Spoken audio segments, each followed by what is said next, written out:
కార్యక్రమాన్ని మనము ముగించుకున్నాం. ఇది ఆరాధన క్రమంలో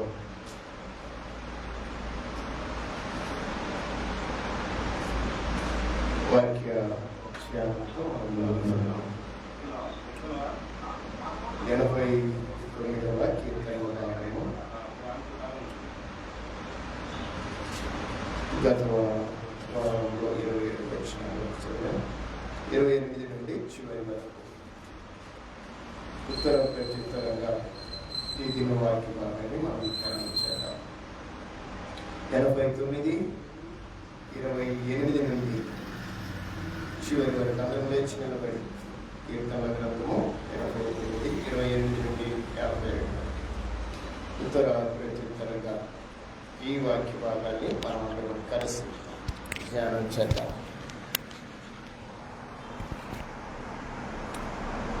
నా కృప నిత్యము అతనికి తోడుగా నుండజేసేదను, నా నిబంధన అతనితో స్థిరముగా నుండును.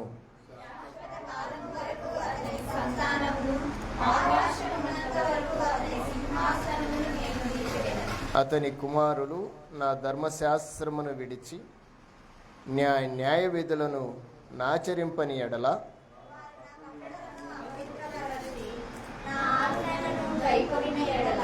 నేను వారి తిరుగుబాటునకు దండనతోనూ వారి దోషమునకు దెబ్బలతోనూ వారిని శిక్షించెదను.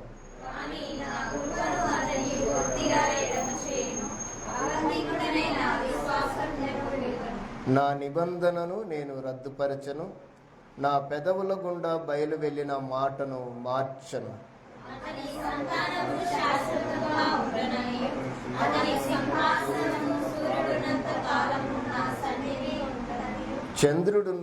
చంద్రుడున్నంత కాలం అది నిలుచుననియు, మింట నుండి సాక్షి నమ్మకముగా ఉండునట్లు అది స్థిరపరచబడుననియు.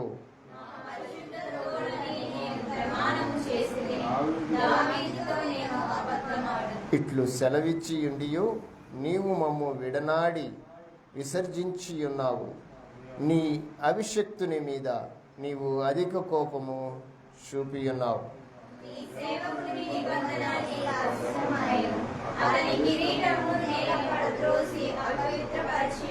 అతని కంచెలన్నీయు నీవు తెగగొట్టి ఉన్నావు, అతని కోటలు పాడు చేసి ఉన్నావు.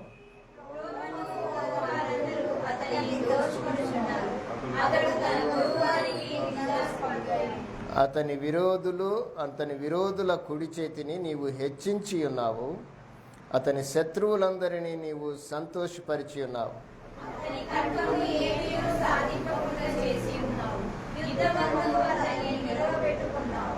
అతని వైభవమును మాన్పి ఉన్నావు, అతని సింహాసనమును నేల పడగొట్టి ఉన్నావు.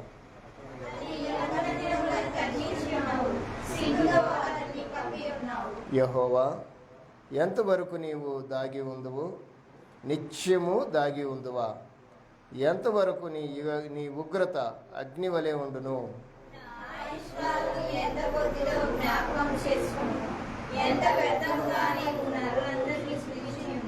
మరణము చూడక బ్రతుకు నరుడెవడు? పాతాళము యొక్క వశము కాకుండా తన్ను తాను తప్పించుకొనగలవాడు ఎవడు?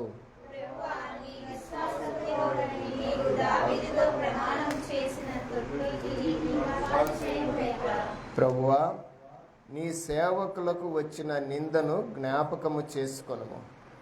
బలవంతులైన నా జనులందరి చేతను నా ఎదలో నేను భరించుచున్న నిందను జ్ఞాపకము చేసుకొనుము.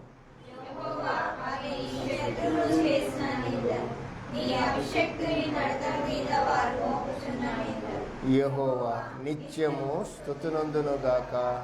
ఆమేన్, ఆమేన్. అందరం కూర్చుందాం. చాలా ప్రత్యేకమైన సమయంలోకి మనం వచ్చిన ఈ సమయంలో మన మధ్యలో మన ప్రియులు పెద్దలు పౌలన్న గారు, అలాగనే మన ప్రియ సహోదరులు దేవుని సేవకులు యేసురత్నమన్న గారు మనతో ఉండటం చాలా సంతోషం. కనుక ఇది నా ఆత్మీయతను మనము వాక్యాన్ని వాక్య క్రమంలో మనకు ముందుకు నడుద్దాం. ముందుగా మన మధ్యలో ఉండబడిన మన ప్రియ సహోదరులు ఎస్ పౌలన్న గారు మనల్ని వాక్య ధ్యానంలో నడిపిస్తారు కనుక అన్నగారికి సమయాన్ని అప్పగిస్తూ అన్నగారిని ప్రేమపూర్వకంగా ఆహ్వానిస్తూ ఉన్నారు.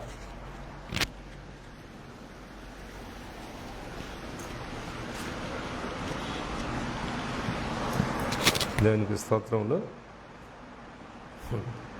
తమ్మునికే ఇచ్చింటే బాగుండనే.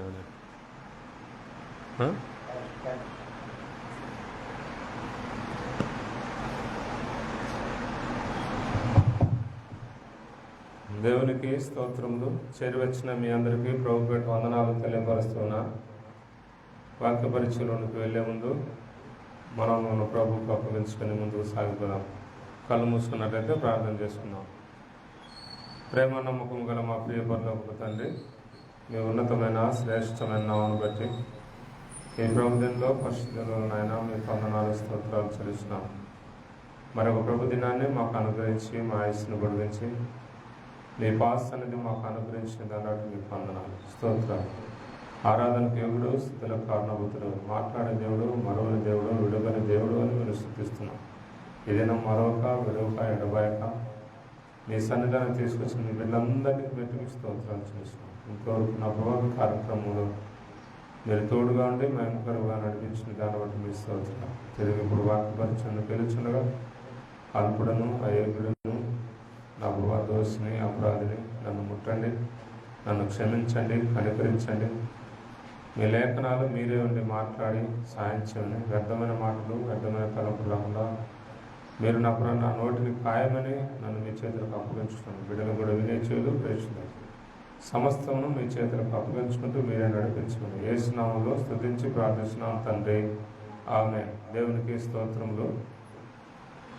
మరి తమ్ముడు ఇద్దరు ఉన్నాం కాబట్టి నేను 10-15 నిమిషాలు మాట్లాడి తమ్ముడికి సమయాన్ని అప్పగిస్తాను. నేను కూడా వినాలని నాకు కూడా కోరిక ఉంది కాబట్టి 10 నిమిషాలు మాట్లాడతాను. 128వ కీర్తన మొదటి వచనం.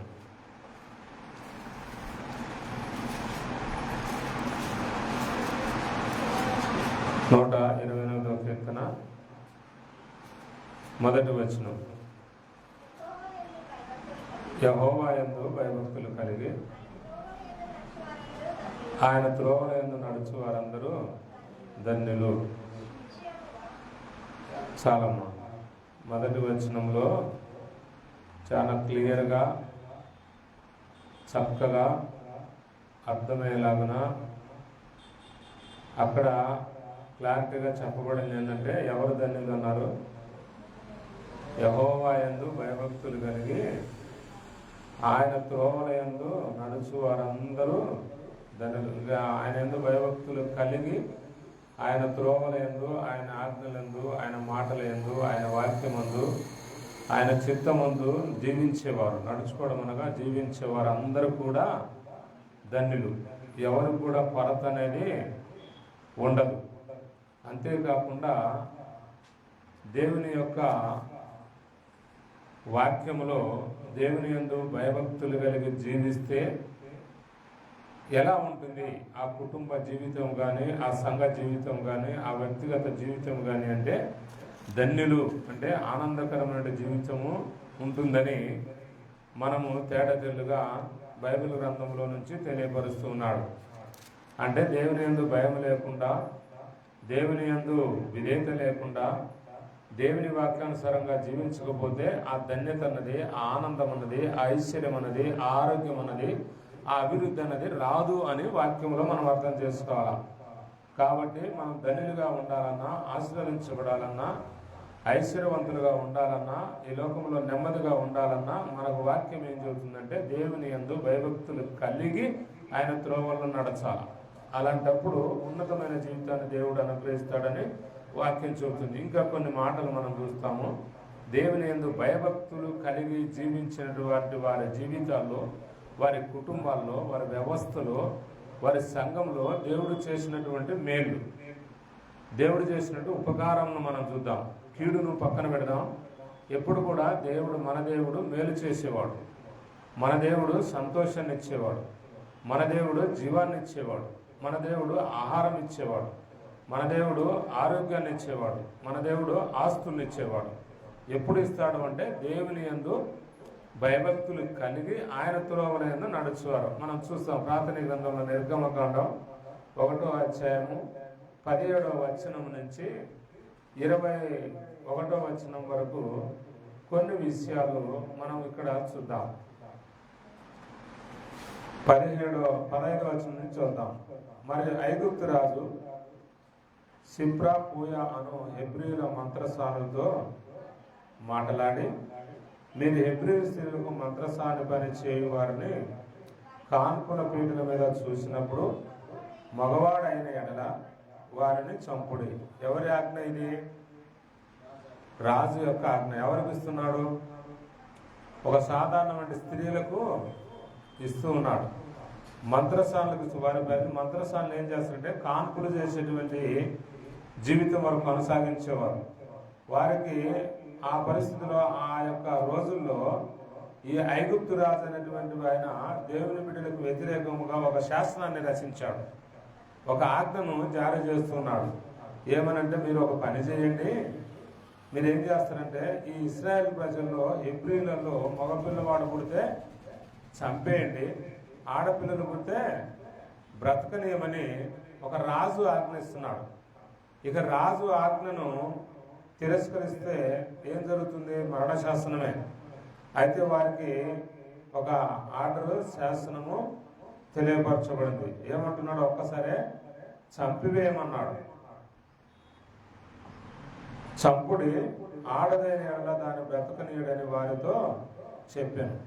అయితే 17వ వచనంలో ఆ మంత్రసానులు దేవునికి భయపడి, ఎవరికి భయపడ్డారు వాళ్ళు? ఎవరికి భయపడాలా వాళ్ళు? వారు రాజుకు భయపడాల. ఎందుకంటే ఒక రాజు వారి ఎదుట ఉన్నాడు, దేవుడు వారి ఎదుట లేడు. కానీ వారిలో ఒక విశ్వాసం అనేది ఉంది, వారి యొక్క నమ్మకం ఉంది. రాజు కంటే గొప్పవాడు, రాజులకు రారాజు ఉన్నాడు. ఈ లోక రాజులు, ఈ లోక అధికారాలు వెళ్ళిపోతాయి కాబట్టి ఆయన మాట విన్నారు. కానీ ఇక్కడ అయితే ఆ మంత్రసానులు, ఏ మంత్రసానులు అయితే రాజు చేత ఆజ్ఞాపించబడ్డారో, శాసనాన్ని పొందారో, ఆ మంత్రసానులు ఏం చేశారు? దేవునికి భయపడ్డారు. భయపడి వారు చేసిన పని ఏమిటి? రాజాజ్ఞను తిరస్కరించారు. కానీ దేవునికి వారు భయపడి ఐగుప్తు రాజు తమకు ఆజ్ఞాపించినట్లు చేయక, చూడండి వారు ఏం చేశారు? ఐగుప్తు రాజు ఆజ్ఞాపించిన శాసనం ప్రకారం తిరస్కరించారు. వారు విడిచిపెట్టారు, ఆ ఆజ్ఞను విడిచిపెట్టారు, దేవునికి భయపడ్డారు. ఆజ్ఞాపించినట్లు చేయక మగపిల్లలను బ్రతకనీయగా వారు ఏం చేశారు? ఉల్టా చేశారనమాట. ఇది దేవుని యొక్క చిత్తం, దేవుని యొక్క ప్రణాళిక, దేవుని యొక్క ఉద్దేశం. ఇప్పుడు స్త్రీ అని లేదు, పురుషుడని లేదు, ఏ భేదము లేదు. అందరూ పాపం చేసి దేవుడు అనుగ్రహించి మహిమను పొందలేకపోయినప్పుడు దేవుడు ప్రేమించాలని, దేవుని రాజ్యంలో చేర్చాలని, ఎవరు నశించడం ఇష్టం లేక పరిశుద్ధమైన యేసుక్రీస్తు ప్రభువారు మనుష్య రూపంలో ఈ లోకానికి వచ్చాడు. అందుకనే దేవుని యొక్క ఆజ్ఞ ఈ యొక్క సియా పుయా అనేటువంటి స్త్రీలలో దేవుని యొక్క చిత్తాన్ని బయలుపరుస్తూ వచ్చాడు. వారు రాజాజ్ఞను తిరస్కరించి మగపిల్లను చంపమన్నందుకు మగపిల్లను బ్రతికించారు. ఏం చేశారు? బ్రతకనీయగా ఐగుప్తు రాజు ఆ మంత్రసాను పిలిపించి, మీరు ఎందుకు మగపిల్లను బ్రతకనిచ్చింది, ఈ పని ఎలా చేస్తుందని అడిగాడు. సమాధానాన్ని కోరుకుంటున్నాడు. నాకు ఆన్సర్ చెప్పండి, నేను చెప్పింది ఏంటి, మీరు చేసింది ఏమిటి? వారంటున్నారు, అయ్యా దేవుని యందు భయభక్తులు కలిగి ఆయన త్రోవలు ఎవరందరూ నడుచువారు ధన్యులు అన్నాడు. అందుకని మేము దేవునికి భయపడ్డాం. మాకు దేవుడు అంటే భయం. అంటే వీళ్ళు ప్రాణానికైనా త్యాగానికి సిద్ధమయ్యారు. మమ్మల్ని రాజు ఏం చేసినా పర్వాలేదు, మేము నశించినా పర్వాలేదు, మేము మరణించినా పర్వాలేదు, రాజు ఏ శిక్ష మాకు వేసినా పర్వాలేదు. కాబట్టి రాజు ఆజ్ఞను వారు తిరస్కరించారు. వారు దేవునికి భయపడ్డారు. వారి జీవితాన్ని త్యాగం చేయాలని వారు సిద్ధాంతంలో ఉన్నారు. అప్పుడు ఉన్నప్పుడు జరిగింది ఏంటంటే, అందుకు ఆ మంత్రసానులు ఏం చెప్పారంటే, హెబ్రీ స్త్రీలు ఐగుప్తు స్త్రీల వంటి వారు కారు. అయ్యా, నువ్వు ఆషామాష జనాంగం అనుకుంటున్నావేమో, వారిని అంత సింపుల్గా నువ్వు అనుకుంటున్నావేమో. మీ అన్యజనుల మాదిరి ఈ జనము, ఈ సంఘము కాదు. ఈ బిడ్డలు లోకానుసారమైన బిడ్డలు కాదు. వారు ఎలాంటారంటే, వారు ఎలాంటి వారంట, చురుకైన వారు, మెలకువ కలిగిన వారు, జాగ్రత్త కలిగిన వారు, దేవుని జనాంగము, చురుకైన వారు, మంత్రసాని వారి యొద్దకు వెళ్ళక మునిపే వారు ప్రసవించిందని పరోతో చెప్పారు. ఈ హెబ్రీ స్త్రీలు ఎలాంటి వారంట, ఐగుప్తు స్త్రీల వంటి వారు కారు. రెండోది, వారు చురుకైన వారు, ఆపది వస్తుందని గ్రహించి ముందే ఆపదను తప్పించుకునేవారు అని చెప్పాడంట. ఆ మాటకు 20 వచనంలో దేవుడు ఆ మంత్రసానులకు మేలు చేశాడు. చూడండి, ఇప్పుడు వారికి చూడండి ఏం జరిగిందో. దేవుని యందు భయభక్తులు కలిగి ఆయన త్రోవల యందు నడుచు వారందరూ ధన్యులు. కాబట్టి ఈ సియాపుయా అనేటువంటి మంత్రసానులు ఏం చేశారంటే, రాజాజ్ఞను తిరస్కరించి దేవునికి భయపడి దేవుని బిడ్డల పక్షాన నిలబడ్డారు. మేమేమైనా పర్వాలేదు, మన యేసుక్రీస్తు ప్రభు వారు కూడా తనను తాను మన కోసము సిలువకు అప్పగించుకున్నాడు. నేను నశించినా పర్వాలేదు, కానీ ఎవరు కూడా నశించడం నాకు ఇష్టము లేదు. ఆయన కూడా తను తాను తగ్గించుకున్నాడు. ఈ సియాపుయా కూడా ఎదుటి వారి కోసము తన ప్రాణాన్ని కూడా త్యాగం చేయాలనుకొని దేవునికి భయపడ్డారు. దానికి మంత్రసానులకు దేవుడు ఇచ్చినటువంటి గిఫ్ట్ ఏంటంటే, మేలు చేశాడు. ఏం చేశాడు? మొదటిగా మేలు చేశాడు. గుర్తుపెట్టుకోవాలి. అంటే మనం కూడా దేవునికి భయపడి జీవిస్తే, దేవుని వాక్యానుసారముగా మనం జీవిస్తే, దేవుని మాటలకు లోబడితే, దేవునికి విధేయత కలిగి జీవిస్తే, దేవుడు మనకు కూడా ఈ సియాపుయాకు చేసినటువంటి మేలు చేసినటువంటి దేవుడు మనకు కూడా, మన కుటుంబాలకు కూడా, మన సంఘాలకు కూడా మేలు చేస్తాడని మనం గ్రహించాలి. అర్థమైందమ్మా? ఆ తర్వాత ఏం చేశాడు? ఆ జనము విస్తరించి మిక్కిలి ప్రబలించండి. ఒకటి, దేవుడు మేలు చేశాడు. రెండోది, ఆ జనాన్ని విస్తరింపజేశాడు. అంతేకాకుండా మిక్కిలి ప్రబలిపోయిందనమాట. ఇసుకరేణి వలె విస్తరించిపోయింది. వారు చేసిన పని ఏంటి? ఒకటి, రాజాజ్ఞను ప్రకారముగా చేయకుండా దేవునికి భయపడ్డారు. వారు చేసిన పని ఏంటి? దేవునికి భయపడి వారు హత్య చేయలేదు దేవుని బిడ్డను. మేము చనిపోయినా పర్వాలేదు, కానీ మేము మటుకు దేవుని బిడ్డలకు హాని చేయమైనటువంటి ఒక గొప్ప కాన్ఫిడెన్స్ వారిలో ఉన్నది. కాబట్టి దేవునికి భయపడినందువలన వారి జీవితాల్లో ఎంతో మార్పు వచ్చింది, అభివృద్ధి వచ్చింది, ఆశీర్వాదం వచ్చింది. వారి జనము విస్తరించబడ్డారు, వారు ప్రబలారు. ఇవి మనకు కూడా జీవితాల్లో జైలు చేస్తాడు. కాబట్టి మనం చేయవలసిన పని ఏంటంటే, దేవునికి భయపడి జీవించాలి. దేవునికి భయపడి జీవించినట్లయితే ఆ సియాపుయా మంత్రసానులకు చేసిన దేవుడు. ఎందుకంటే అపోస్తలుల కార్యం 10:36 యేసుక్రీస్తు అందరికీ ప్రభు, అందరికీ ప్రభు. ఇప్పుడు వాక్య పద్ధతురాల్లో చేశాడు. నేను మాట ఇచ్చాను, అది మార్చను. నేను ఇచ్చిన వాగ్దానాన్ని నేను నెరవేరుస్తాను. అతని నా కృప ఎల్లప్పుడూ అతనికి తోడుగా ఉంటుంది. అతని సింహాసనాన్ని నేను స్థిరపరుస్తాడు. ఇప్పుడు మనం చదివిన 89వ కీర్తనలో ఉన్నటువంటి 28 నుంచి ఆఖరి వరకు వచనాల్లో ఉన్నాయి. ఏమన్నాడు? నా కృప అతనికి తోడుగా ఉంటుంది, నా విశ్వాసతను విడిచిపెట్టను, నేను మాట ఇచ్చాను మార్చుకోను, మాట తప్పను, నేను ఖచ్చితంగా అతని సింహాసనాన్ని స్థిరపరుస్తానన్నాడు. ఇప్పుడు ఈ వాక్యం చెప్పినట్లుగా దేవుని యందు భయభక్తులు కలిగి ఆయన త్రోవల యందు నడుచు వారందరూ ధన్యులు. అంటే ఆ ధన్యత అనేది ఇది. ఒకటి, మేలు చేకూరుతుంది. రెండోది, ఆ జనం విస్తరించబడుతుంది. అంతేకాకుండా మిక్కిలి ప్రబలుతుంది. దేవుడిచ్చిన వాగ్దానం ఫస్ట్లో, నరులను తన పోలికగా నిర్మించి ఈలాగో ఆశ్రయించిన 1:28 వచనంలో ఆదికాండంలో వ్రాయబడింది. మీరు ఫలించి అభివృద్ధి పొంది విస్తరించి భూమిని నిండించి దాన్ని లోపరుచుకోమన్నాడు. ఈ ఆశీర్వాదాన్ని దేవుడు ఇక్కడ బయలుపరిచాడు. సియాపుయా మంత్రసాల జీవితంలో కూడా దేవుని యందు భయభక్తులు కలిగి ఉండడం వల్ల దేవునికి భయపడడం వలన ఏం చేశాడు? ఒకటి మేలు చేశాడు. ఎవరికి? ఆ మంత్రసానులకు. మనకు కూడా అంతే. ఈ నా బిడ్డలు నా సంఘము నాయందు భయము కలిగి భక్తి కలిగి నా వాక్యానుసారముగా నన్ను చూస్తూ నడుస్తున్నారు కాబట్టి మనకు కూడా ఏం జరుగుతుందంట? మేలు జరుగుతుంది. మనల్ని కూడా దేవుడు విస్తరింపజేస్తాడు, మిక్కిలి ప్రబలుతుంది. అంతేకాదు ఆ మంత్రసానులు 21వ వచనంలో 1వ అధ్యాయం నిర్గమకాండం, ఆ మంత్రసానులు దేవునికి భయపడినందువలన జరిగిన విషయాలు ఇవి. క్లియర్గా రాశాడు దేవుని వాక్యం. చూడండి, మనం కూడా ఏం చేయాలా? భయపడినందున. ఊరికి రాలేదు వాళ్ళకు, ఊరికి అభివృద్ధి రాలేదు, ఊరికి ఆశీర్వాదం రాలేదు, ఊరికి అధికారం రాలేదు, ఊరికి అభివృద్ధి ఆశీర్వాదం ఆస్తులు రాలేదు, జనము సంతానము ఊరికి రాలేదు. వారు కేవలము వారు చేసింది ఏం లేదు. ఏ కానుకలు వారు ఇవ్వలేదు, ఏ యుద్ధాలు వారు చేయలేదు, ఎటువంటి భారమైన పని చేయలేదు. కానీ ఉచితముగా ఇచ్చిన రక్షణ వాళ్ళ చేతపుచ్చుగా. ఇంత గొప్ప రక్షణ నిర్లక్ష్యము ఎందుకు చేసేది అన్నాడు. వారు ఏం చేశారంటే దేవుని తెలుసుకున్నారు, దేవుని శక్తిని తెలుసుకున్నారు, దేవుని ప్రేమను తెలుసుకున్నారు, దేవుని మహిమను తెలుసుకున్నారు.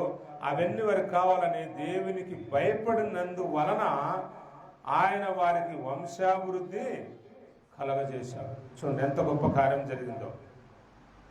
మరి ఈనాడు వంశము కూడా అభివృద్ధి చెందింది, ఆగిపోలేదు.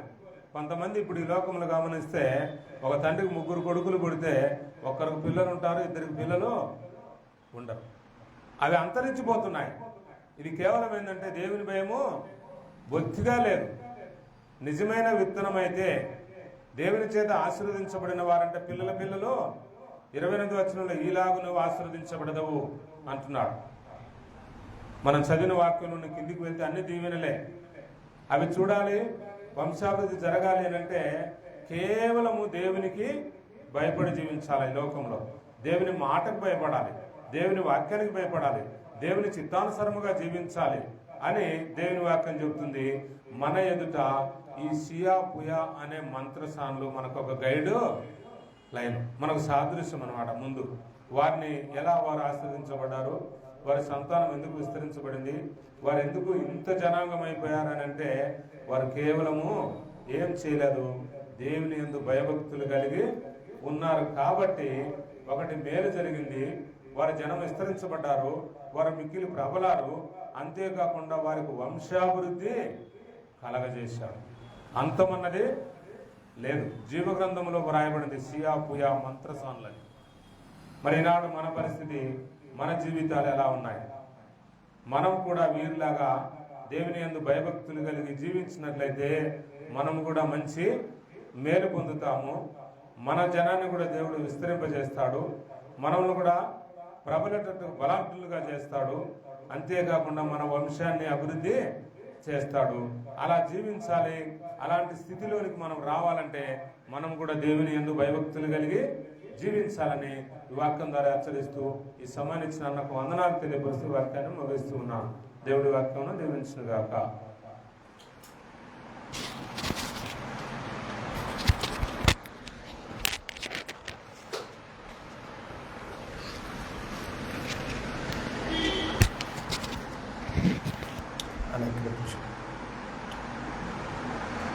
దేవుని యందు భయభక్తులు కలిగి ఉంటే, దేవుని యందు భయభక్తులు కలిగి ఆయన త్రోవలో నడిస్తే ధన్యులు అనే వాక్య భాగంలో షిఫ్రా హుయాల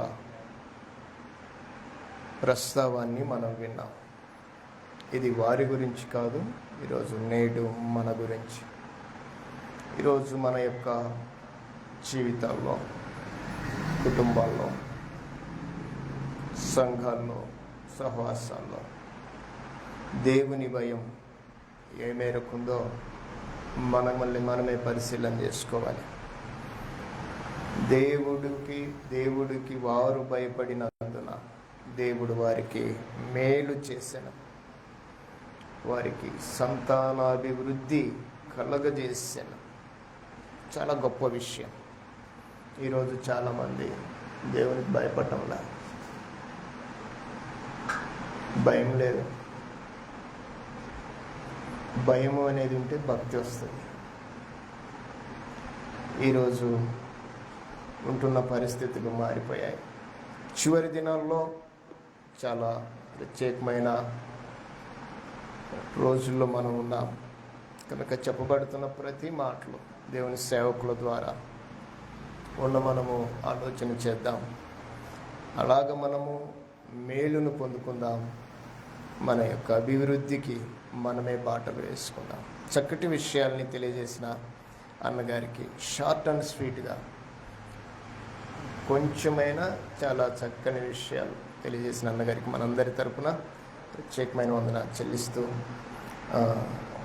ముందున్న సమయాన్ని మన సహోదరులు మన ప్రియులు యేసురత్నమయ్య గారికి సమయాన్ని అప్పగిస్తూ వారిని ప్రేమపూర్వకంగా ఆహ్వానిస్తున్నాం.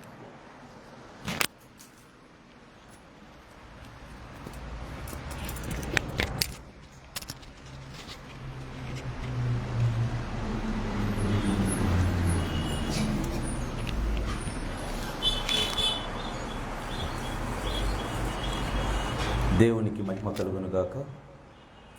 దేవుని నామమునకు స్తుతి కలుగునుగాక. చేరి వచ్చిన సంఘమంతటికి, సహోదరి సహోదరులకు మన ప్రభువును రక్షకుడైన యేసుక్రీస్తు పరిశుద్ధ నామమున శుభములు మరియు వందనాలు తెలియజేస్తూ ఉన్నాను. అలాగే ఇంత మంచి అమూల్యమైన సమయాన్ని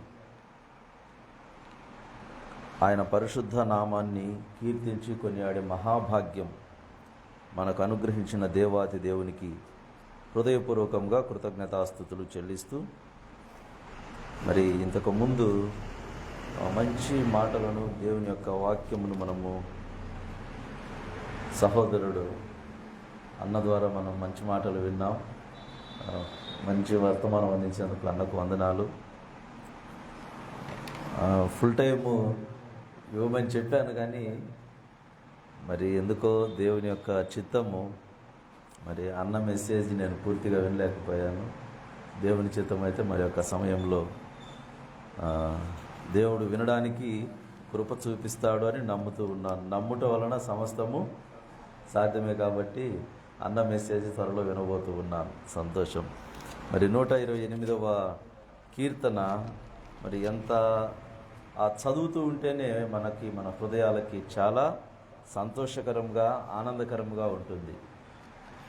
ఆ 128వ కీర్తనలో ఒక మనిషి బాధలో ఉన్నప్పుడు కానీ, ఇబ్బందుల్లో ఉన్నప్పుడు కానీ, సమస్యల్లో ఉన్నప్పుడు కానీ, మనసుకు నెమ్మది లేని పరిస్థితుల్లో ఉన్నప్పుడు ఆ కీర్తన 1-2 సార్లు కింద చదివితే అంతవరకు ఉన్నటువంటి బాధలు, దుఃఖము, వేదన అన్నీ పటాపంచలైపోతాయి. ఎందుకంటే ఏ వ్యక్తికైనా కుటుంబమును మించినటువంటి బాధ్యత ఇంకొకటి లేదు. ఎందుకంటే ఆ కుటుంబాన్ని కూడా దేవుడు ఇచ్చాడు. ఆ కుటుంబాన్ని దేవుడు ఎలా ఆశీర్వదిస్తాడు అనే విషయం అక్కడ మనకు రాయబడింది. కాబట్టి మంచి విషయాలు మనకు తెలియపరిచాడు. సరే, ఏది ఏమైనా దేవుని యొక్క చిత్తాన్ని బట్టి మరి ఒకసారి దేవుడు మరి ఒక సాధనమును, అనగా నన్ను ఒక సాధనముగా చేసుకొని మీతో మాట్లాడాలని దేవుని చిత్తమై ఉన్నది. అందును బట్టి దేవుని చిత్తానికి నన్ను నేను సమర్పించుకుంటూ కొద్ది నిమిషాలు మనము వాక్యం ముందుకు కొనసాగుదాం. పరిశుద్ధ గ్రంథము నుంచి లూకా సువార్త 8వ అధ్యాయంలో నుంచి కొన్ని మాటలను మనం చదువుకుందాం. లూకా సువార్త 8వ అధ్యాయము 22 నుంచి 39 వరకు ఒక సందర్భం మనకు కనబడుతూ ఉంది. అదే సందర్భము మార్కు సువార్త 4వ అధ్యాయము 35వ వచనం నుంచి 5వ అధ్యాయము 20వ వచనం వరకు మనకు కనబడుతూ ఉంది. అలాగే మత్తయి సువార్త 8వ అధ్యాయము 23 నుంచి చివరి వరకు మనకు ఒక సందర్భం మనకు కనబడుతూ ఉంది. ఇదంతా ఒకే సందర్భాన్ని మత్తయి, మార్కు, లూకా ఈ ముగ్గురు సువార్తికులు తాము చూచిన వాటిని, విన్న వాటిని, కన్న వాటిని స్పష్టంగా వ్రాశారు. మరి ఈ మాటలను మనము అనేక మార్లు వింటూ ఉన్నప్పటికీ పరిశుద్ధాత్మ దేవుడు మనతో మరలా తెలియపరుస్తూ ఉన్నాడు. ఇక్కడ చేరి ఉన్నటువంటి మనమందరము, వింటున్నటువంటి మనమందరము కూడా నిరంతరము నేర్చుకుంటూ ఉన్నవారిమే. కాబట్టి ఈ సమయంలో లూకాసు వార్త 8వ అధ్యాయము 22వ వచనాన్ని నేను చదువుతున్నాను. మీరు బైబిల్ గ్రంథములను ఓపెన్ చేయండి. చదువుచున్నటువంటి లేఖన భాగములను పరిశీలన చేస్తూ చదవబడుచున్న భాగములు అలాగున ఉన్నవా లేవా పరిశీలనగా ముందుకు కొనసాగుదాం. మరి ఒకనాడు ఆయన తన శిష్యులతో కూడా ఒక దోణి ఎక్కి సరస్సు అద్దరికి పోదామని వారితో చెప్పగా వారు ఆ దోణెను త్రోసి బయలుదేరిరి. చిన్న ప్రార్థన చేసుకుందాం. ప్రేమ కలిగిన తండ్రి, పరిశుద్ధుడా, నీ పాదములకు స్తోత్రములు నాయన. ఇదిగో ప్రభు, మధ్యాహ్న కాల సమయంలో ఈ దినాన మరి ఒకసారి మిమ్మల్ని స్తుతించుటకు, మహిమపరచుటకు మీరు కృప చూపించారు. మీరు ప్రేమించి స్వరక్తమిచ్చి సంపాదించిన మీ ప్రియ సంఘము ఇలాగున్న ప్రభు మిమ్మల్ని స్తుతించి మహిమపరుస్తూ ఉన్నాము. మేము చెల్లించినటువంటి స్థితుల మీద ఆసీనుడవై ఉన్న దేవుడవు. ఇదిగో నాయన, నన్ను ఘనపరచువానని నేను ఘనపరుస్తానన్నావు. మేము పాటల ద్వారా, వాక్య పఠనం ద్వారా, ప్రార్థించడం ద్వారా మిమ్మల్ని ఘనపరిచి ఉంటుండగా మీ యొక్క దివ్యమైనటువంటి సందేశమును ఇదిగో ప్రభు నీ దాసుని నిలవబెట్టుకొని మాకు అందించారు. అందును బట్టి మీకు స్తోత్రములు. అయినను ప్రభు మరొకసారి అల్పుడనైనటువంటి నన్ను మీ సాధనంగా చేసుకున్నారు. అటు ఈ సాధనం ద్వారా మీ ప్రియ బిడ్డలమైన మా అందరితో మీరు మాట్లాడు చూడగా వినగలిగిన చెవిని, గ్రహించగలిగిన హృదయమును, మీ యొక్క పరిశుద్ధమైన వాక్యమును నిలుపుకోగలిగినటువంటి హృదయంలో నిలుపుకున్న వాక్యానుసారముగా జీవించగలిగిన ధన్యకరమైన జీవితమును మీరిచ్చారు. మేము పొందుకొని ఉన్నామని నమ్ముచు క్రీస్తు పరిశుద్ధ నామమున మిక్కిలి వినయంతో ప్రార్థిస్తూ ముందుకు కొనసాగుచున్నాము తండ్రి. ఆమేన్. క్రీస్తునందు ప్రియ సహోదరి సహోదరులారా, ఈ చదవబడుచున్నటువంటి లేఖన భాగములను మనం గమనించినప్పుడు దేవుని వాక్యము ఆత్మీయమైనటువంటి జీవితము, ఆత్మీయార్థములతో పాటు మనము నేడు సజీవంగా జీవిస్తూ ఉన్నప్పుడు ఈ లోక యాత్రలో మనం ఎలా జీవించాలో కూడా మనకు స్పష్టంగా వాక్యం నేర్పిస్తూ ఉంటుంది. ఇక్కడ యేసుక్రీస్తు ప్రభువుల వారు ఒక తలంపును కలిగి ఉన్నారు. బాగా గమనించండి. యేసుక్రీస్తు ప్రభువుల వారు చేసినటువంటి ఎన్నో అద్భుతాలు ఉన్నాయి, ఎన్నో ప్రసంగాలు ఉన్నాయి. ఆయన చెప్పినటువంటి ప్రతి మాట ద్వారా ఈనాడు మనము జీవిస్తూ ఉన్నాం. యేసుక్రీస్తు చెప్పినటువంటి మాటలను బట్టి ఈరోజు మనము మన జీవన శైలిని మార్చుకొని సజీవులముగా ఈ శరీర యాత్రలో ఒక ఉన్నతమైనటువంటి స్థితిలో జీవించడానికి మనకు కారణము దేవుని యొక్క పరిశుద్ధమైనటువంటి మాటలు. వాటిలో జీవమున్నది. ఆ జీవము మనలను సజీవులనుగా చేసి మన జీవితములను ఆత్మీయముగాను మరియు శారీరకముగాను సంఘపరముగా సామాజికంగా ఉజ్జీవపరిచి ముందుకు నడిపిస్తూ ఉన్నాయి. కాబట్టి అటువంటి మాటలు, ఆయన తలంపులను మనము జ్ఞాపకం చేసుకుంటూ వాక్యాన్ని మన జీవితానికి అన్వయించుకొని జీవించవలసిన వారమై ఉన్నాం. క్రీస్తునందు ప్రియ సహోదరి సహోదరులారా, ఇక్కడ యేసుక్రీస్తు ఒకనాడు అంటున్నాడు, మనము అద్దరికి వెళ్ళుదము. బాగా గమనించండి. అద్దరి అంటే అర్థం ఏమిటండి? అద్దరి అంటే ఆవలి దరి, అటు సైడ్కి, ఆ ప్రక్కకి. ఇప్పుడు మనకి రోడ్డు ఉంది, మనము ఈ దరిన ఉన్నాము. ఇప్పుడు అటు వెళ్ళాలి అంటే అద్దరి అంటాము. అర్థమవుతుందా? ఇప్పుడు యేసుక్రీస్తు ప్రభువుల వారు ఆ సరస్సు లేదా సముద్రానికి ఈ దరిన ఉన్నారు. ఈ దరిన ఉన్నటువంటి క్రీస్తు యొక్క ఉద్దేశం ఏమిటంటే ఆ దరికి వెళ్ళాలి. ఒక సముద్రమును దాటాలి అంటే ఖచ్చితంగా మనకి నావ కానీ లేదా దోణిలు కానీ అవసరం. మరి ఈయన ప్రయాణమై అవతలికి వెళ్ళాలి అన్నప్పుడు శిష్యులు ఒక చక్కటి దోణిను సమకూర్చారు. ఇప్పుడు ఆ దోణి గుండా ప్రయాణం చేస్తూ ఉన్నారు. మరలా చెబుతూ ఉన్నాను, జ్ఞాపకం చేసుకోండి. ఇప్పుడు మన జీవిత యాత్రలో కూడా తల్లి గర్భము నుంచి బయటకు వచ్చినది మొదలు ఈ దరిన పడినటువంటి మన జీవితము, ఈ దరిన పడినటువంటి మనము పరలోకం అనేటువంటి ఆ దరికి వెళ్ళాల్సిన వారమై ఉన్నాం. అర్థమవుతుంది కదండి? పరలోకం అనేటువంటిది ఈ దరి మనది కాదు. మనము ఈ దరి నుంచి ఈదుకుంటూ ఆ దరికి వెళ్ళాలి. మన చివరి అంతిమ ఘట్టము, గమ్యము ఏమిటి అంటే మన ప్రభువే. అర్థమవుతుంది కదండి? కీర్తనల గ్రంథము 90వ కీర్తనలో అంటాడు, ఇది ఎక్కువ శాతము చనిపోయిన సందర్భాల్లో, జ్ఞాపకార్థ సందర్భాల్లో చదువుతూ ఉంటారు. ఏమని? ఒకసారి మొదటి వచనం చదువుతారా? ప్రభువా, తరతరముల నుండి మాకు నివాస స్థలము నీవే. తరతరముల నుండి మాకు నివాస స్థలము ఎక్కడ? ఆయనే నివాస స్థలము. ఇప్పుడు మనం ఎక్కడ ఉన్నాము? ఆయన ఎక్కడ ఉన్నాడు అంటే, పరలోకమందున్న మా తండ్రి నీ నామము పరిశుద్ధపరచబడునుగా కానీ ప్రార్థన చేస్తుంటాం. అవునా? అంటే ఇప్పుడు తండ్రి ఎక్కడున్నాడు? పరలోకంలో ఉన్నాడు. మన నివాసం ఎక్కడ? పరలోకము.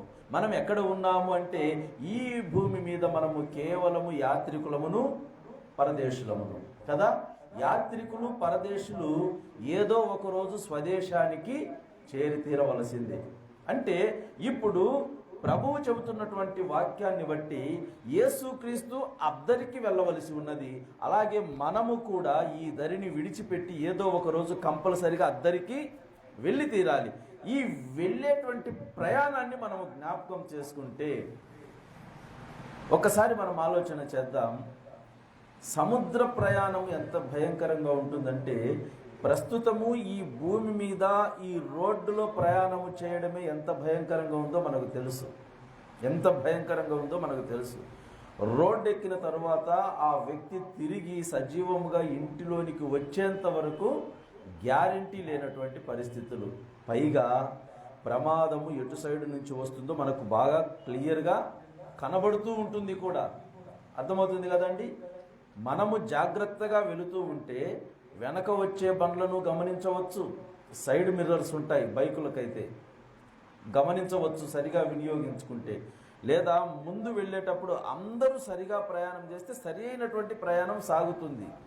ఎందుకు చెబుతున్నానంటే, ఈ రోడ్డు మీద ప్రయాణము బాహాటముగా కనబడుతూ ఉన్నప్పటికీ ప్రమాదాలు జరుగుతున్నాయి.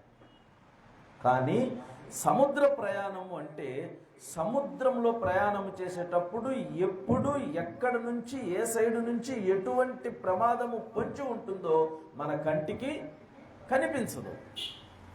అవి భయంకరమైనటువంటి ఆ సముద్ర క్రూర మృగాల నుంచి కావచ్చు, లేదా సముద్రంలో మనకు కనిపించకుండా ఉండేటువంటి సుడిగుండాలు ఉండొచ్చు, సముద్రంలో కనిపించకుండా ఉండేటువంటి కొండలు ఉండొచ్చు, సముద్రంలో అప్పటికప్పుడు తెలియకుండా వచ్చేటువంటి ఈ తుఫాను లాంటి అలజడులు కావచ్చు, ఊహించని సమయంలో సముద్రము ఉప్పొంగనవచ్చు.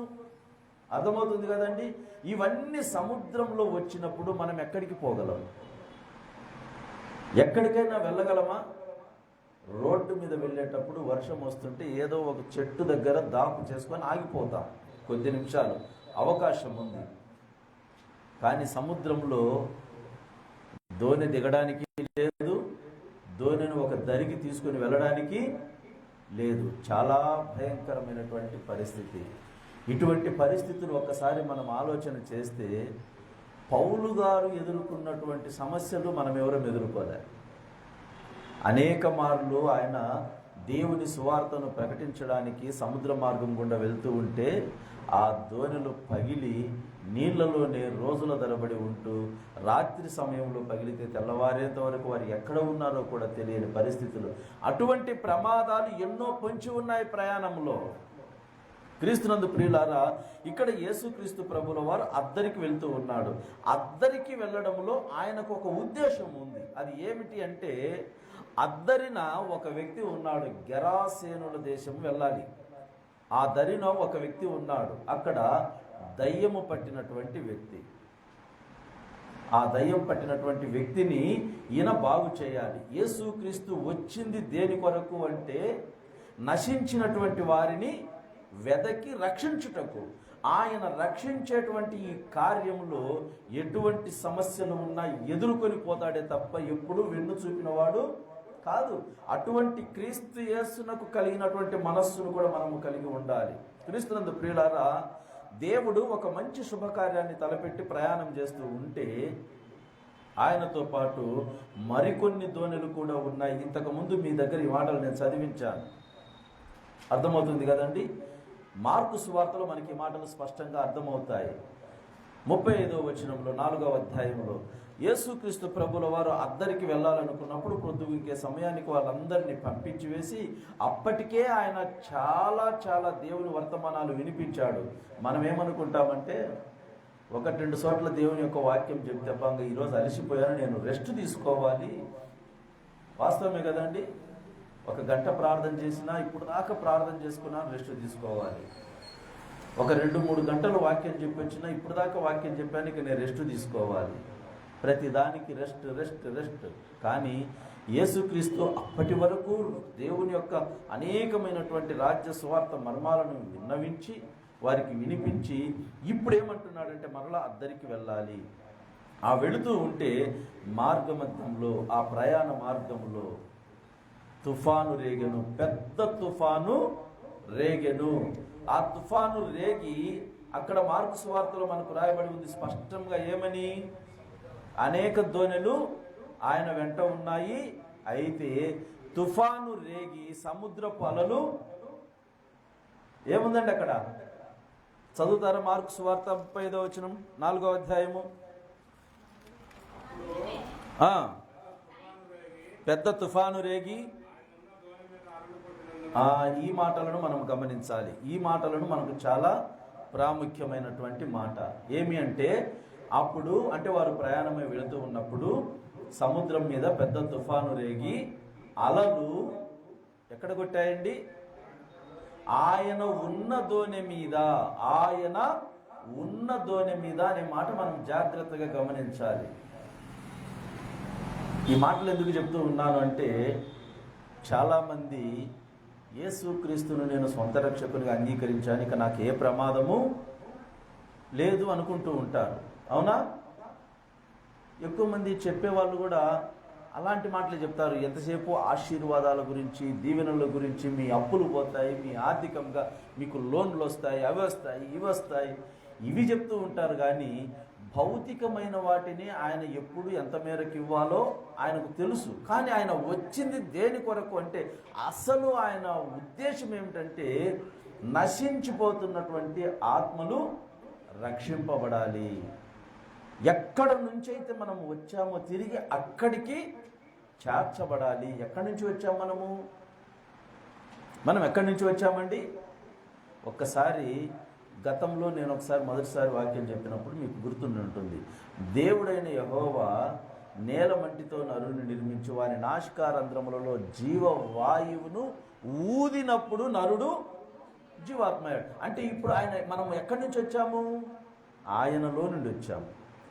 కీర్తనకారుడు 90వ కీర్తనలో మోషే ఏం రాశాడు? తరతరముల నుండి మాకు నివాస స్థలము పరలోకమే అనలా, నీవే.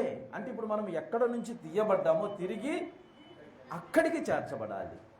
అలా కాకుండా మనము ఈ లోకమును విడిచిపెడితే అద్దరికి వెళ్ళేటప్పటికే ఆ దరి ఎటువైపు నడిపిస్తుందో అది చక్కగా దేవునిలోనికే నడిపిస్తుందా, లేకపోతే రెండవది ఉంది మనకి. ఏమిటది? ఉంటే పరలోకంలో ఉంటాము, లేకపోతే నరకంలో ఉంటాము. కానీ ప్రభువు ఎందుకు వచ్చాడు ఈ లోకంలోనికి అంటే మనకు ఇహలోక సంబంధమైన వాటిని మాత్రమే అనుగ్రహించడానికి రాలా. అవునండి? ఆయన వచ్చేటప్పుడు ఆయన రాకడకు పూర్వమే, అనగా యేసుక్రీస్తు పుట్టుకకు పూర్వమే అనేక మంది ప్రవక్తల చేత చెప్పబడినప్పుడు యేసుక్రీస్తు వస్తాడు, లేదా నా కుమారుడు వస్తాడు, లేక మెస్సియా వస్తాడు, ఆయన వచ్చిన తర్వాత మీకందరికి మిద్దెలు మేడలు ఇస్తాడు, బంగ్లాలు ఇస్తాడు, ఏసీ కార్లు ఇస్తాడు, ఇవన్నీ చెప్పాడా? ఆయన వచ్చిన పని ఏమిటంటే ఇదిగో కన్యక గర్భవతి అయి కుమారుని కనును, అతడు ఇశ్రాయేలు ప్రజల వారి పాపములను అతడే తీసివేస్తాడు. 1వ అధ్యాయం 21వ వచనము మత్తయి సువార్తలో రాయబడి ఉంది. ఆమె యొక్క కుమారుని కని తన ప్రజలను వారి పాపముల నుండి ఆయనే తీసివేయును గనుక ఆయనకు యేసు అని పేరు. ఇప్పుడు ఆయన వచ్చిన కారణం ఏమిటంటే మనలో ఉన్నటువంటి పాపమును తీసివేయడానికి. అయితే వచ్చిన తరువాత ఆయన వీటన్నిటినీ మార్గమధ్యంలో చేసుకుంటూ వచ్చాడు. దయ్యాలు పట్టిన వారిని విడిపించాడు. కారణం ఏమిటంటే ఆయన అందరికి అధిపతి అని. ఇంకొకటి, ఆయన చేసేటువంటి ప్రతి పని అది కేవలము దేవుడు మాత్రమే చేయగలిగినటువంటి పనులు చేశాడు. అంటే ఆయన దేవుని కుమారుడు, దేవుడుగా ఉండదగిన వాడు అనడానికి నిదర్శనాలు చూపించుకుంటూ వచ్చాడు. అర్థమవుతుందండి? కానీ నీకు ఎన్ని బంగళాలు ఉన్నా, ఎన్ని కార్లు ఉన్నా, ఎన్ని లక్షల ఎకరాల పొలాలు ఉన్నా, అన్న చెప్పినట్టు రక్షణ అనేటువంటిది లేకపోతే, మారు మనస్సు లేకపోతే ఎన్ని ఉన్నా వ్యర్థమే. ధనవంతుడికి ఎన్ని ఉన్నాయి, ఏమేమి ఉన్నాయి? సమస్తం ఉన్నాయి. ఇది లేదు అదేని లేదని దానికి లేదు కదా. కానీ ధనవంతుడు ఎక్కడికి వెళ్ళాడు? దరిద్రుడిగా ఉన్నా, కురుపుడు కుక్కలు నాకుతున్నా అటువంటి వ్యక్తి ఎక్కడికి తీసుకెళ్ళబడ్డాడు? అంటే ఇప్పుడు దేనిని బట్టి మనం ఆలోచన చేస్తూ ఉన్నాము? క్రీస్తునందు ప్రియులారా, యేసుక్రీస్తు ప్రభువుల వారి లోకంలోనికి వచ్చి ఆ దరికి వెళ్ళాలి అంటే ఈ మార్గ మధ్యంలో ఎన్నో సమస్యలు. ఇప్పుడు క్రీస్తు మనతో ఉన్నాడు కాబట్టి మనకి ఎటువంటి సమస్యలు రావు, ఎన్ని ఇబ్బందులు రావు అనడానికి వీలు లేదు. ఎందుకంటే పేతురు రాసిన మొదటి పత్రిక 5వ అధ్యాయం 8వ వచనములు అంటాడు, ఎవరిని మృంగుదునా అని గర్జించు సింహం వలె తిరుగుచున్నాడు. ఎవరు? అపవాది. అవునండి? గర్జించు సింహం వల్ల ఎవరు తిరుగుతున్నారు? అపవాది తిరుగుతూ ఉన్నాడు. ఇప్పుడు అపవాది ఎవరిని టార్గెట్ చేస్తాడు చెప్పండి? ఎవరిని టార్గెట్ చేస్తాడు? ఇందాక ఇంతకు ముందు మన అన్నగారు చెప్పారే, ఎవరైతే దేవుని యందు భయము, భక్తి, విశ్వాసములు కలిగి జీవిస్తూ ఉంటారో వాళ్ళని టార్గెట్ చేస్తాడు. ఎందుకంటే మిగిలిన వారు ఎటు అని పిల్లలే, అపవాది పిల్లలే. తాగేవాళ్ళు, చదువుకునేవాళ్ళు, అసూయపడేవాళ్ళు, దొంగతనాలు చేసేవారు, వ్యభిచారం చేసేవారు, దోచుకునేవారు, దొంగలు, వీళ్ళంతా ఎవరు? అపవాది పిల్లలే. ఇప్పుడు అపవాది పిల్లలను ప్రత్యేకంగా ఆయన టార్గెట్ చేయాల్సిన అవసరం లేదు కదా. ఇప్పుడు ఎవరిని టార్గెట్ చేస్తాడు అంటే, ఎవరైతే దేవుని యందు భయభక్తులు కలిగి విశ్వాసంతో నడుస్తూ ఉంటారో అటువంటి దేవుని పిల్లల కుటుంబాలలోనే అపవాది చిచ్చులు రేకెత్తిస్తాడు. ఇక్కడ మనం అదే చూస్తూ ఉన్నాము. ఈ దోణెలు ఉన్నాయి, ఆయన చుట్టూ మరికొన్ని దోణెలు ఉన్నాయి. కానీ ఇప్పుడు సముద్రంలో అలలు వేసి ఏ దోణెను కొట్టాయి? ఆయన ఉన్న దోణె మీద కొట్టగా, ఆయన ఉన్న దోణె మీద కొట్టేసరికి ఆ దోణెలోనికి నీళ్ళు వచ్చేసాయి. అప్పుడు యేసుక్రీస్తు నిద్రపోతుంటే ఆ శిష్యులు వచ్చి లేపి, అయ్యా అయ్యా నీకు చింత లేదా? ప్రభువా ప్రభువా చింత లేదా? మనం నశించిపోతూ ఉన్నాము.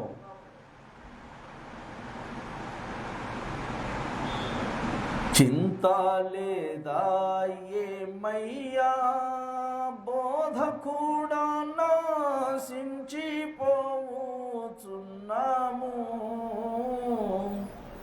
చింత లేదా ఏమయ్యా, బోధ కూడా నాశించిపోతున్నాము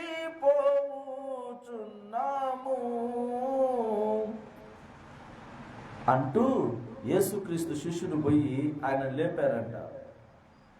ఆయన లేచి ఏం చేశాడు? గాలిని లేపుచున్నటువంటి ఆ నీటి పొంగులను ఆ 3 భాగాలు చదివితే అర్థమవుతుంది. సముద్రమును గద్దించినని ఒక చోట ఉంటుంది, నీటి పొంగులను గద్దించినని ఒక చోట ఉంటుంది, సముద్రము తగ్గి నిమ్మడమాయను. ఏది ఏమైనా మొత్తానికి అక్కడ ఉన్నటువంటి అలజడి మొత్తము సమసిపోయి సముద్రము నిమ్మలించెను. అప్పుడు అన్నాడు, ఎలా భీతులైతిరి, ఎందుకు ఇంత మీరు భయపడ్డారు? అల్ప విశ్వాసులారా, మీరెందుకు భయపడ్డారు? క్రీస్తునందు ప్రియులారు, ఎందుకు ఈ మాట చెప్తూ ఉన్నామంటే మన ఆత్మీయ జీవితంలో మనము కూడా అద్దరికి ప్రయాణం చేస్తూ ఉన్నాం. ఈ దరి మనది కాదు, ఖచ్చితంగా మనము అద్దరికి వెళ్ళవలసిన వారిని. ఈ ప్రయాణంలో అనేకమైనటువంటి సమస్యలు, మన కుటుంబ జీవితాల్లో సమస్యలు, ఆత్మీయ జీవితాల్లో సమస్యలు, ప్రత్యేకంగా చదువుకుంటున్నటువంటి పిల్లల గురించి చెప్పాలి అంటే ఈ సంవత్సరము 10th స్టార్ట్ అయింది అనుకోండి, నెక్స్ట్ సంవత్సరము ఆ దరికి వెళ్ళాలి అంటే మనం ఏం చేయాలి? ఈ సంవత్సరము టార్గెట్ కంప్లీట్ చేయాలి. అర్థమవుతుంది కదండి? ఇప్పుడు 10th పాస్ అయ్యి ఇంటర్లో జాయిన్ అవ్వాలి అంటే 10th మనం ఏం చేయాలి? పాస్ అవ్వాలి. లేదా ఇంటర్ పాస్ అయ్యి డిగ్రీలో జాయిన్ అవ్వాలి, లేదా ఒక ఉద్యోగంలో జాయిన్ అవ్వాలి. ఇది మన టార్గెట్ పెట్టుకొని మనం ప్రయాణం చేస్తూ ఉన్నప్పుడు ఈ ప్రయాణంలో ఎన్నో అలజడులు, ఎన్నో ఒడిదుడుకులు వస్తూ ఉంటాయి. చదువుకుంటున్నటువంటి పిల్లలు చక్కగా మార్కులు, మంచి ర్యాంకు సాధించవలసినటువంటి పిల్లల మైండ్ ఒక్కసారి డైవర్ట్ అయిపోతే అంటే ఇది కూడా మనకు తెలియకుండా మనకు ఎదురుపడేటువంటి ఒక సమస్య. అర్థమవుతుందా? ఉద్యోగంలో సమస్యలు, మన జీవితంలో రకరకాలైనటువంటి కల్లోలాలు మనము ఊహించని విధముగా వచ్చి పడినప్పుడు కూడా మనం ఎలా ఉండాలి అంటే భయపడకూడదు. ఎందుకంటే మన ధోనిలో ఎవరున్నారు? మన ఇంటిలో ఎవరున్నారు? మన జీవితంలో ఎవరున్నారు కదా? మన కుటుంబంలో యేసుక్రీస్తు ప్రభువుల వారు మన రక్షకుడిగా, మనలను రక్షించేటువంటి ఆ దేవుని కుమారుడు మనతో ఉన్నప్పుడు మనము భయపడవలసిన అవసరము లేదు. కానీ ఇక్కడ ఎలా ఉంటుందంటే అక్కడ ఓడ ఏమైపోతుందంటే అద్దోనే నీరు నిండి మునిగిపోసాగెను ఉంది అక్కడ కదా. మునిగిపోసాగెను కానీ మునిగిపోలేదు. దేవుడు మనల్ని మునగనివ్వడు. అర్థమవుతుందండి? ఎందుకంటే నిజముగా దేవుని పిల్లలైనటువంటి వారు మునిగిపోతే ఆ అవమానం ఎవరికి? దేవునికే కదా. అయితే వాళ్ళు నిజమైనటువంటి దేవుని పిల్లలై ఉండాలి. నిజమైనటువంటి దేవుని యందు భయము భక్తిని కలిగిన వారై ఉండాలి. అర్థమవుతుందా? ఊరికే ఏదో భయభక్తులు కలిగి ఉన్నట్లుగా ప్రజలకు చెప్పుకుంటే ప్రజలు, ఇప్పుడు సపోజ్ యేసురత్నం పాస్టర్ గారు ఆయన వాక్యం బాగా చెప్తారు, ప్రార్థన బాగా చేస్తారు, ఆయన మంచి భయభక్తులు కలిగిన వాడు అని నేను మీ ముందు మీకు కనిపించే విధముగా నిరూపించుకుంటే అది చెల్లుబాటు అవుతుందా? కాదు. అది ఎవరు చూడాలి? నా భయము, నా భక్తి, నా విశ్వాసం ఎవరు చూడాలి? ఆయన చూడాలి. యెహోవా ఈ కుటుంబమునకు అధిపతి అయి ఉన్నాడు, యేసుక్రీస్తు ఈ కుటుంబానికి రక్షకుడై ఉన్నాడని బోర్డు రాసి ఇంట్లోకి వస్తూనే నిండా మనం ఎన్ని వాక్యాలన్నీ పెట్టుకుంటే వచ్చి చూసిన వాళ్ళు ఆహా ఈ కుటుంబము ఎంత భక్తిపరులు అని అనుకుంటారు. కానీ భక్తి విశ్వాసములు ఉన్నవా లేవా అనేటువంటిది ఎవరు చూస్తున్నారు? ఆయన చూస్తున్నాడు. మనకి ఏది చేయాలన్నా ఎవరు చేసేది? ఆయన. కాబట్టి మన జీవిత యాత్రలో యేసుక్రీస్తు ఎందుకు అటు వెళ్తున్నాడు అంటే అక్కడ ఒక వ్యక్తి భయంకరమైన స్థితిలో ఉన్నాడు. ఆ ఒక్క వ్యక్తి వల్ల ఆ గ్రామస్తులు కూడా ఆ దారిన వెళ్ళడానికి భయపడేవారు, ఆ బాటన వెళ్ళడానికి బాటసారులు కూడా భయపడేవారు. ఒక్క వ్యక్తి లేదా కొన్ని చోట్ల ఇద్దరు వ్యక్తులుగా కూడా మనకు ఆ సమాధులలో గొలుసులతో కట్టివేయబడినట్లు ఆ గొలుసులు కూడా వాళ్ళు ఏం చేసేవాళ్ళంట? ఊరికే అట్లా తుత్తునియలుగా పటాపంచలు చేసి పడేసేవాళ్ళు. అంటే వారిలో ఉన్నటువంటి బలము ఏ మనుష్యుడు కూడా అడ్డగించలేడు. మరి ఎవరు చేయగలరు అంటే ఇదిగో వస్తున్నాడు కదా దేవుని కుమారుడు, దేవుని కుమారుడు. అందుకే ఆ దరిన దిగుతూనే కదరేనీల దేశంలో సమాధుల్లో నుంచి వాళ్ళు వస్తున్నప్పుడు ఆ అపవాదులు అంటున్నారు, దేవుని కుమారుడా, దావీదు కుమారుడా, మాతో నీకేమి, మాతో నీకేమి. ఆ దయ్యాలకు దేవుని కుమారుడు అని తెలుసుకున్నారు, కానీ ఆయనతో ఉన్నటువంటి వాళ్ళకి ప్రభువా అన్నారు కానీ నశించిపోతున్నామన్నారు. అంటే ఆయన ఉన్న చోట నాశనం అనేటువంటిది ఉండదు. ఆయన ఉంటే నశించిపోయే వాళ్ళు కూడా సజీవులై ఉజ్జీవింపబడతారు. క్రీస్తునందు ప్రియ సహోదరి సహోదరులారా, ఈ మాటలు ఎందుకు చెబుతూ ఉన్నానంటే, యేసుక్రీస్తు ఒక శుభకార్యం నిమిత్తం వెళుతూ ఉంటే ఆయనకే ఆటంకాలను ఎదురు చేసేటువంటి పరిస్థితి లోకంలో ఉంది. అవునా?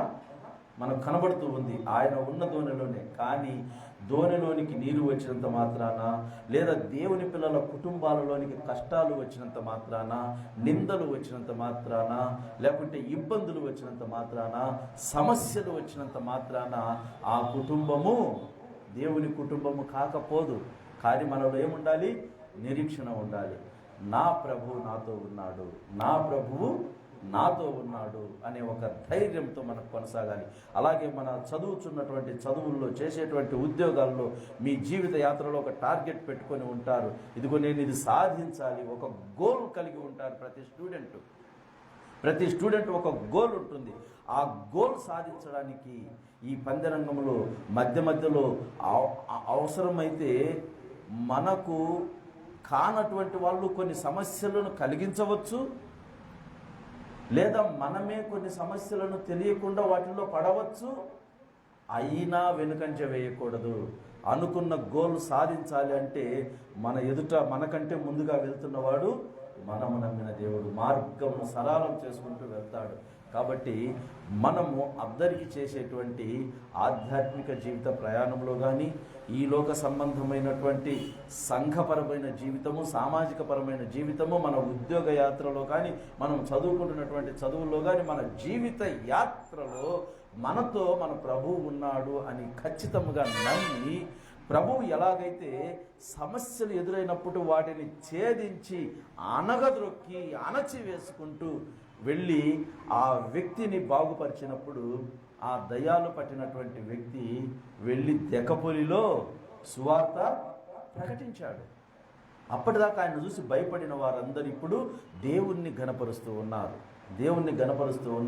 అట్లాగే నీ టార్గెట్ సాధించడానికి, నీవు అనుకున్న గమ్యం సాధించడానికి, నీ ప్రయాణంలో నీకు సహాయం చేయడానికి ప్రభువు నీతో ఉన్నాడు. అలాగే నీ కుటుంబము మరి చేస్తున్నటువంటి ఒక కార్యక్రమానికి లేదా ఇంకొకటి ఏదైనా సరే తలపెట్టినప్పుడు వాటన్నిటికీ సహాయం చేయడానికి మన దేవుడు మనతో ఉన్నాడు అని విశ్వాస సహితంగా మనం ముందుకు కొనసాగాలి. కష్టాలు రావచ్చు, సమస్యలు రావచ్చు, ఇబ్బందులు రావచ్చు, అయినా వెనుకంజ వేయకుండా, మరలా చెబుతూ ఉన్నాను, యెహోవా యందు అన్న చెప్పినట్లుగా భయభక్తులు కలిగి మనం నడుస్తూ ఉన్నప్పుడు దేవుడే మనకు సహాయకుడై మనల్ని ముందుకు నడిపిస్తాడు. అప్పుడు మన ఎదుటికి ఏ సింహము వచ్చినా, ఏ గర్జించే సింహము గర్జిస్తూ వచ్చినా మన దగ్గరకు వచ్చేసరికి ఆ సింహాన్ని కూడా దేవుడు గ్రామ సింహమును చేసి ఆడ కూర్చోబెడతాడు.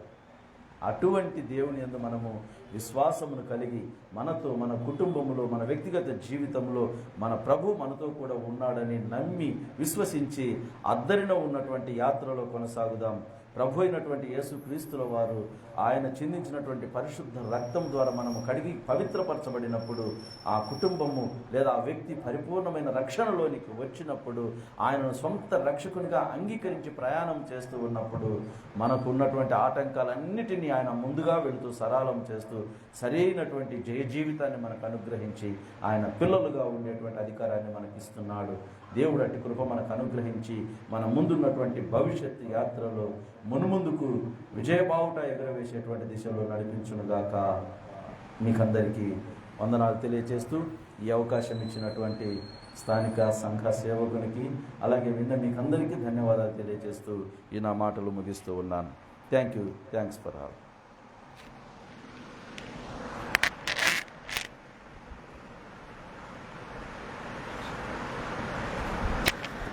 చక్కటి మాట, చాలా ప్రాముఖ్యమైన అర్థాన్ని ఇచ్చే ఆ విషయాన్ని మనం విన్నాం. కొత్తగా అనిపించింది. భౌతికంగా ఆలోచన చేస్తాం, భౌతికంగానే మాట్లాడుకుంటాం. ఆధ్యాత్మికంగా ఆలోచన చేస్తే మనల్ని ప్రభు ఏ విధంగా నడిపిస్తున్నాడో అది మనం అర్థం చేసుకోగలిగిన చాలా ప్రాముఖ్యమైన విషయాలు. చక్కటి వర్తమానాన్ని మనకు అందించిన అన్నగారికి ప్రత్యేకమైన వందనాలు. ఈ దరినున్నాం అద్దరికి వెళ్ళాలి. అద్దరికి వెళ్ళే క్రమంలో ముందుగా అమ్మగారు తెలియజేసినట్లుగా ఆయన యందు భయభక్తులు కలిగి బ్రతుకుతాం. ఈ ప్రయాణంలో అనేకమైన విషయాలు, అనేకమైన సంభవాలు అన్నీ వస్తూ ఉంటాయి. వాటన్నింటినీ తప్పించగలిగిన వాడు ఆయనే. ఆయన మీదనే ఆధారపడదాం, ఆయనకే సమస్తాన్ని అప్పగిద్దాం. ప్రభువా, నువ్వే నా సర్వస్వం అని ఆయన యందు భయభక్తులు నిలిపి ఆయనతో నడుద్దాం. అటు స్థితి దేవుడు మనందరికీ దయచేయగా. ప్రముఖమైన విషయాలు తెలియజేసిన అన్నగారికి, అలాగనే ముందుగా తెలియజేసిన అన్నగారికి, ఇరువురికి ఈ దినమందు ప్రత్యేకమైన వందనాలు చెల్లిస్తూ ఆరాధన క్రమంలో స్తుతులు చెల్లిస్తూ ప్రభు మనలోకి మనం ముందుకు నడుద్దాం.